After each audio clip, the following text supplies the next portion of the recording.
Hey, Coaching You for You family. I'm back because we had streaming issues from our host studio to Facebook. So here I am again, and we're going to be really quick about this.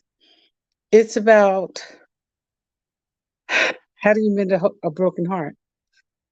I'm not sure how you mend a broken heart, but I can give you my experience, strength, and hope as to what worked for me when I was going through changes. And the first thing I'd like to share with you is the reality. The reality of a broken heart is this: no matter what happens, we're going to get punched in the gut sooner or later. And our hearts are going to be broken, and they're going to be broken as a result of failed relationships, failed marriages. Our children have gone off into another direction. Um, the job is not working out, and people have betrayed us. Our hearts have been broken because people have died. Yeah, that's called life on life's terms. It happens. And we don't like it, but it happens. And that's the reality of heartbreak. It happens to the best of us. And in spite of the fact that some people walk around acting as if life is perfect and everything is okay with them, and they can do that, that's their right, if that's how they choose to handle heartbreak. Everybody suffers heartbreak. Don't be ashamed of yours.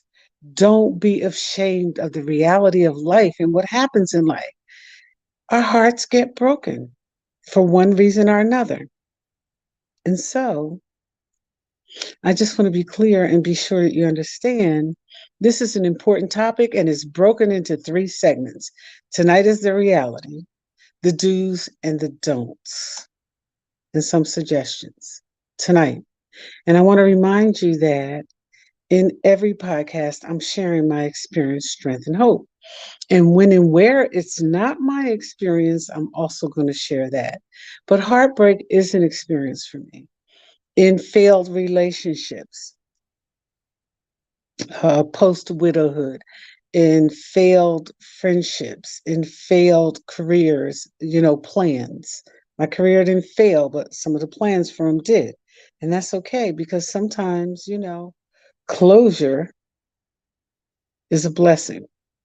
And so tonight, let me share some of the do's. First thing I want you to remember is this. This is my experience, strength, and hope. I had to take care of myself. Things were happening so rapidly. I was suffering heartbreak from death. I was suffering heartbreak from a failed relationship after becoming a widow. That's important. After becoming a widow. And, family, my family was dying. My friends were going in their own separate directions. People are in your life for a season, and sometimes when that season is over, it's heartbreaking. So, heartbreak comes in a number of ways. And today we're going to give you some do's and some don'ts. Number one, take care of yourself. I promise you, if you do that, it goes a long way in helping you heal because the idea is for you to heal from the heartbreak. Will it ever go away completely? Maybe not. Maybe that's not the goal. Maybe the goal is simply to be able to live a life that includes living, being involved, being engaged, doing different things, appreciate the good memories, whatever that heartbreak is, whether it's death, whether it's a failed relationship, whether friendships have dissolved, whatever creates the heartbreak, please, please try to remember the good times in that. That's important. The good times are important. Evaluate your needs. I had to evaluate after, multiple deaths in my family. I had to evaluate like what I needed. What did I need to get past, to the other side? I wanted to get to the other side. I just wanted to be okay.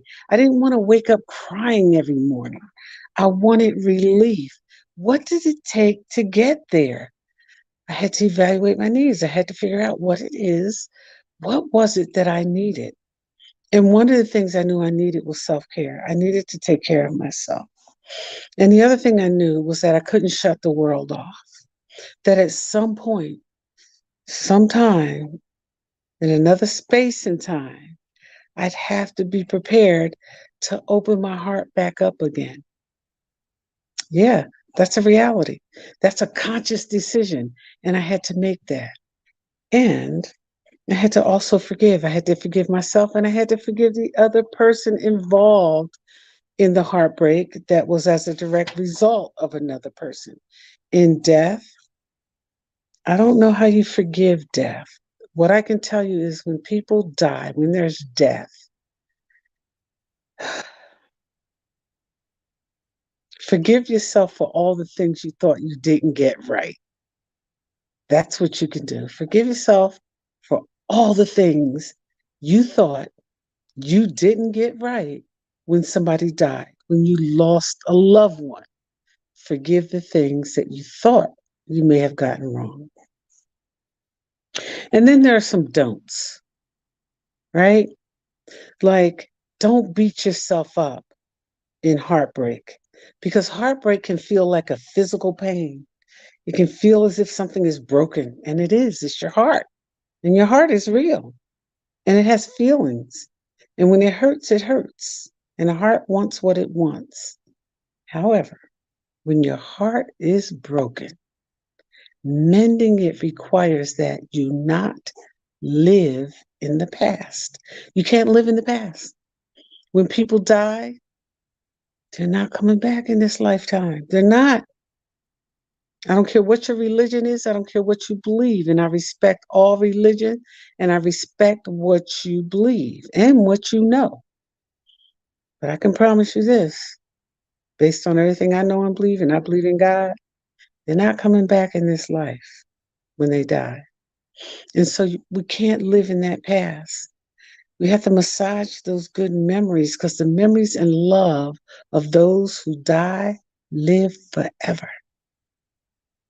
They live forever. And that's what we have to hold on to. So we can't get stuck in the past. And we can't let our emotions rule us, where, oh, if I had just done this, if I've just done that, whether it's a death, forgiving ourselves for all the things we didn't get right, or we thought we didn't get right. If it's a relationship, don't let your emotions manage your life because emotions are unstable at times and they can and will destroy you if you don't manage them properly. Cry if you have to cry. Listen, when there's a heartbreak, when your heart's been broken and you've lost somebody or you lost something, you lost a person, place, or thing that you love, cry, grieve it, go through it. It's important that you do that. Otherwise, you're going to keep replaying in your head what coulda, shoulda, woulda. And that's never going to work for you. So grieve it, but don't let your emotions manage your life. Let your common sense and your mind help you to resolve issues that hurt you. That's important. I'm sharing my experience, strength, and hope. I don't know everything, but I know what I went through. And I can tell you this one thing's for certain and two things for sure. Grieve it, accept it, have that good, snotty, knock down, drag out, fall on your knees, stay in the bed for a day or two, cry. Go ahead and do it. I did, and it helped. I'm telling you, it helped me. Because as long as I was trying to be strong and brave and, put my best face on, I was suffering. So I had to have that snotty cry. And it's okay to have that. It really is okay to have that. Don't deny your needs. Like, when we're grieving and when our heart is broken because, he left or she left or they died or the friendship ended or we're having trouble on the job and somebody's betrayed us and it hurts. Don't deny your needs in that. You do need to be taken care of first by yourself. Take care of yourself. That's important. It's important and it's critical to you healing. And the part of healing requires that we accept the reality of where we are. And what doesn't apply, even in these situations, let it fly. So don't deny your needs. But if it's a failed relationship, Don't jump back into another one. Do not jump back into another relationship. That's why the dating pool is so polluted. You're taking all that trash into the pool with you. You're hurting. Your heart's been broken. She left you. He left you. It's over. People on the job have betrayed your trust and betrayed your loyalty. So what? That's called life on life's terms. It's called a punch in the gut. And we all get punched in the gut sooner or later. I don't care how much we pretend. I don't care what good face we put on. We all get punched in the gut. Our heart gets broken sooner or later in one way or another. And I'm telling you, don't deny your needs. Don't deny the reality of what happened. Don't be embarrassed by what happened. Sometimes people hide, like, oh, I don't want them to know that my relationship failed. This seems like I'm a failure. Or I don't want them to know that this happened because, you know what? Look, leave that alone. Forget about that. Don't be embarrassed. Most people are presenting their representatives anyway. Most people, 99% of them. Okay? You don't really get to know them until there's tough times. You don't get to know them until you're struggling.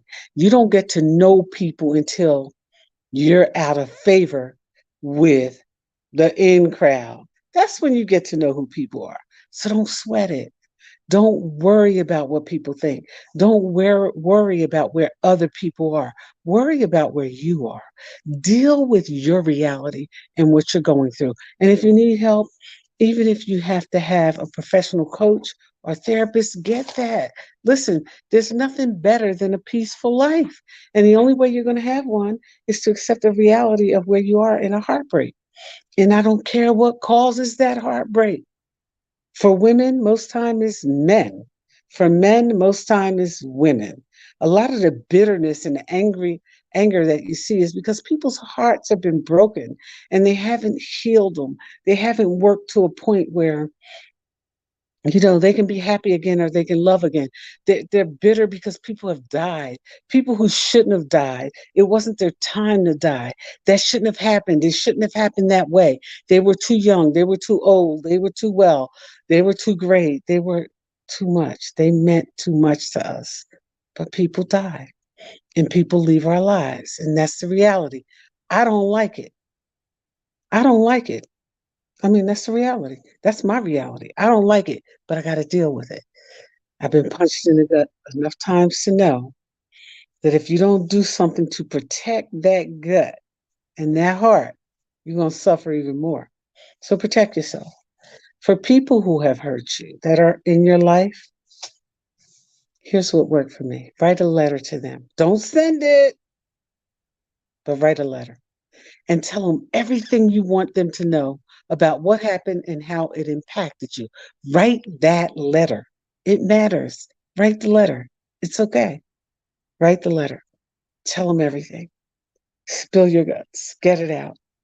And for me, when I wrote the letter, I had to hold on to it for a bit because I had to add a little bit more to it. There were things as I started to write that I started to remember, like, oh, and yeah, and this happened. You know, I wrote it down. I wrote it down and then I read it and then I burned it. I burned it. I burned it and I let go of that. It took some time and it took some work and it took some effort, but I burned it because guess what? I don't want anything or anybody controlling my life, what I think, what I feel, and what I do but me. And so I work on that. And it does require work. It doesn't happen overnight. It doesn't happen instantaneously.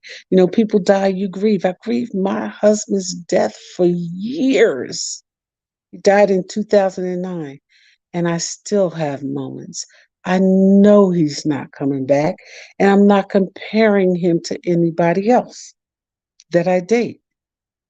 But when you love people, the love and the memories last forever.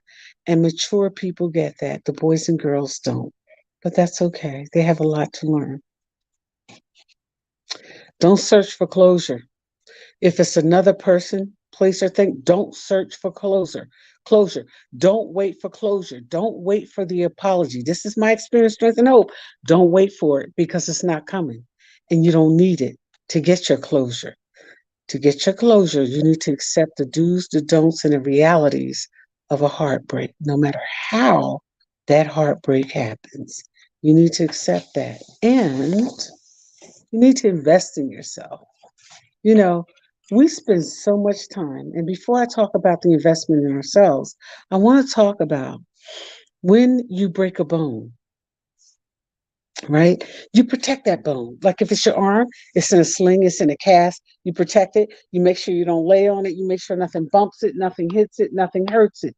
Do the same thing for your heart because from your heart, everything flows. Do the same thing for your heart. Protect your heart. Those are the do's, those are the don'ts. This is the reality. It happens to all of us. Nobody is exempt from heartbreak, even in good marriages. Yeah, bet you didn't know that. Yeah, it happens. Friendships, it happens. Heartbreak, betrayal, it happens. And so the reality of it is my experience, strength, and hope is take care of yourself. Accept the reality. It is what it is. Baby, roll with it. It is what it is. Do what you need to do to be okay. Take care of yourself. And the last thing I want you to remember is this: invest in yourself, invest in you, invest in your recovery, and understand this. If it's a death, you are powerless over it because God knows if love could keep our people here, could keep them from being suffering and dying from cancer and disease and murders and all kinds of crazy things. If love could do that, they'd all be here, right? Because somewhere, somebody loved them. That's not the reality. The reality is people are going to die and we're not going to like it. It's going to be uncomfortable. Have the snotty cry. Get it out. If you need help, find help. This is part one of this part 3 series. There's 3 parts to it. The do's, the don'ts, and the realities is tonight. I want you to invest in yourself. Yeah, invest in yourself. Doesn't have to cost a lot of money. Doesn't have to cost any money. It could mean that you sleep a little later than usual when your heart is broken. It could mean that through that period you eat well or you let people help you, you let people take care of you. It could mean something as simple as, soft music when you're going to sleep at night, the music that comforts you. Listening, there are bedtime stories for adults. In my grief, I found that out. And it works wonders in my grief, in the loss of a relationship that I thought would work. You know, um, Many years after becoming widowed, and it didn't. It was horrible. It was absolutely horrible. I forgave him and I forgave myself. And in death, I know love and memories live on. But invest in yourself, be good to yourself, take care of yourself. And above all else, remember this. No matter what happens, life is going to happen. We can't control life, but we can control how we deal with life. Day at a time, a little bit at a time. What doesn't apply, let it fly. The do's, the don'ts, and the realities of a heartbreak. Summed up, it's going to happen. You will get through it. You have to take care of yourself. And you have to trust your gut. Yeah, trust your gut. Yeah, trust your gut. Because your gut guides you and is directed by God. Trust your gut. Be good to yourself. Life happens. Thank you for joining me. My name is Annette. I am your host here at Coaching You For You. I'll see you again soon for part 2, next Wednesday at 8:05, part 2, heartbreak, how we deal with it. Good night.